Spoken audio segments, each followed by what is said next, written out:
Les glaçons, les nuages et la vapeur sont la même substance, l'eau. Elle se trouve sous différents états physiques que vous connaissez déjà. Mais qu'est-ce qu'un état physique? Pour commencer, l'état solide. L'eau peut se trouver sous différentes formes de grêle, iceberg, glaçons ou neige. Prenons des glaçons.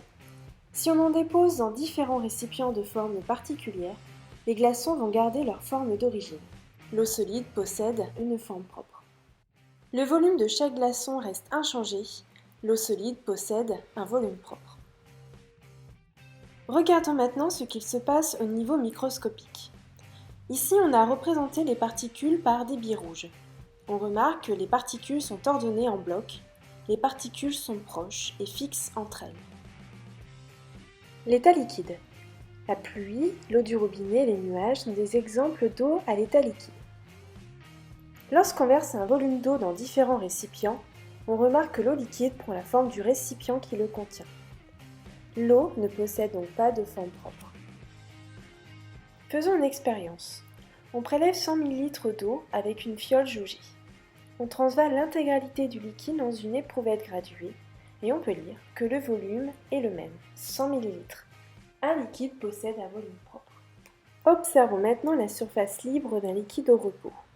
On prend un fil à plomb qui va indiquer la verticale. C'est un fil au bout duquel il y a une petite masse. Et on place une équerre le long de ce fil à plomb. On observe que, quelle que soit l'inclinaison du récipient, la surface libre d'un liquide est plane et horizontale. Regardons un liquide au niveau microscopique. Ici, les particules roulent les unes sur les autres tout en restant proches les unes des autres. Dans un liquide, les particules sont proches et en mouvement. Enfin, l'état gazeux. Avez-vous déjà vu un gaz? Et non, un gaz est invisible à l'œil nu. Il est cependant possible d'en observer lorsqu'on fait bouillir de l'eau. Une bulle, c'est de l'eau à l'état gazeux.